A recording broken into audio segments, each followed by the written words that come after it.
How do you take the Great Allegheny Passage Trail and get out of Pittsburgh?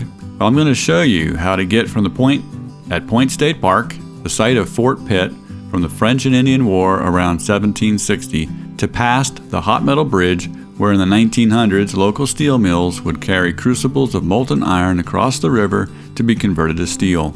So looking at your map, starting at the point and going down to just past the hot metal bridge.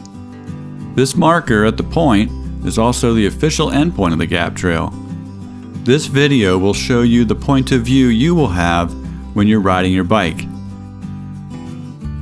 Near the end of the state park, you're going to head left up the roadway, then stay to the right, and then down the narrow path to avoid going onto the highway.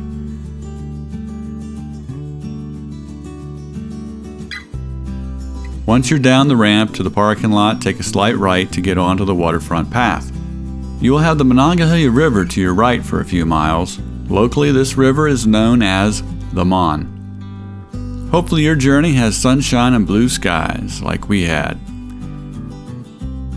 Up the ramp and a right turn again to follow along the sidewalk. You're not going to cross the road here.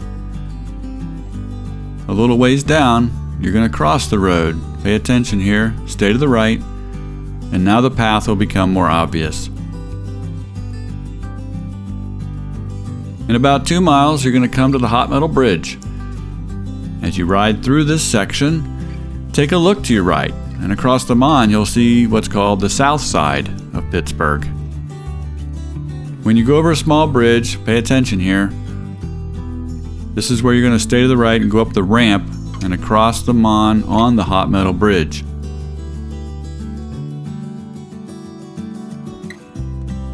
Imagine the big industry from years ago where the molten steel was going across this bridge where you are. This bridge was converted to the trail in 2006. Take a look to your right and see the Pittsburgh city line. As you exit the bridge, head straight to the street corner. Watch out for traffic here, and turn left to follow the path. At this point, you'll have about 4 miles of easy, paved pedaling until you reach the waterfront shopping area. The next video will guide you the safest way through that area. I hope this helps. Please leave a comment below and consider subscribing.